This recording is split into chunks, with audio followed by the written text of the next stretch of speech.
I believe that I found a pretty good recipe that's going to help better prepare today's youth for the future. I don't know, let's talk about it for about 5 minutes and 20 slides and you tell me. Every day I pick my son up from school and I ask him, what did you learn? Tell me something cool.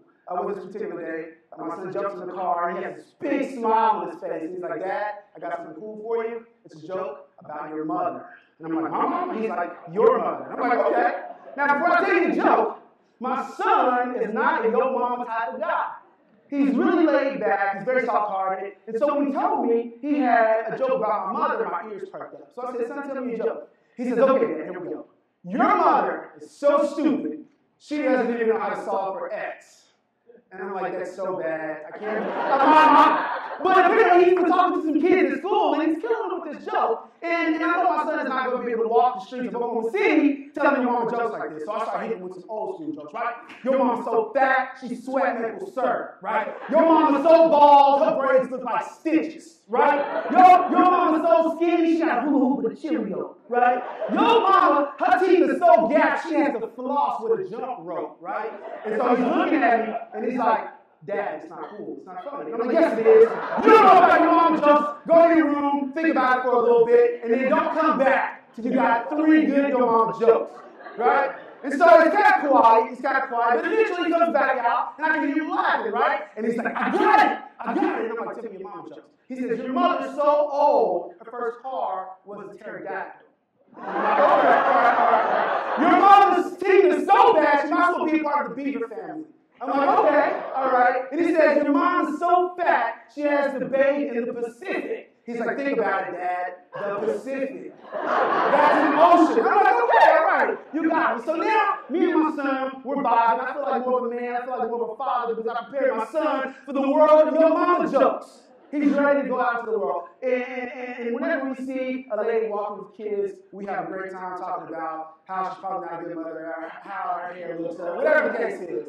Now, I know there's some of you out there right now that are thinking, this guy should not have had kids. He's a terrible father. And sometimes I would agree with you, but I have warned my son that everyone is not a yo mama type of person, right?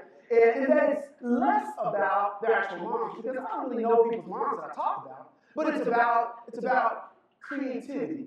It's about having a sense of humor. It's about having a thick skin, right? This is what your mom jokes are about, right? They're life lessons. We didn't even talk about spankings for a little bit. When I was younger, I got spanked for everything. Anything I did wrong, I got spanked, right? Now, it wasn't like Singapore, right? That's a little different, although I do believe there's some adults that can benefit from this type of discipline. And it wasn't like Green Acres, right? It was somewhere in the middle. My dad told me I was too big for him to be hitting with his hand. That was a fat joke even in itself. But it's never about the actual abuse. I don't believe that parents who use physical abuse are trying to abuse their children. I don't believe that parents are walking around kicking their kids in the chest, slapping them in the throat because they don't know how to go to a restaurant. Right? I don't think that's fair. But what I do think is that they're trying to get their attention. And when they get their attention, they talk about discipline. They talk about consequences. They're talking about how your behavior and decision-making ability affects your entire life. We can even talk about the sense of entitlement that we're creating in today's youth. Let's use sports as an avenue, right? You get a trophy.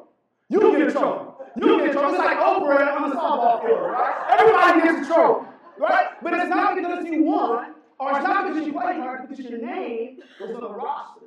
And while we're trying to protect their emotions, we're doing them a huge disservice if we don't take this 8th-place trophy and use it as a learning opportunity. An opportunity for what? To teach them what they're good at and what they're not good at. Right? To teach them how to become better or become the best at something. How to go balls to the wall and work hard to achieve something that you want. 8th place is never the goal. It's just a benchmarker for you to be able to identify where you are. So, what does my kid in today's youth, your mama jokes, spankings, 8th-place trophies, how is that going to better prepare them for the future?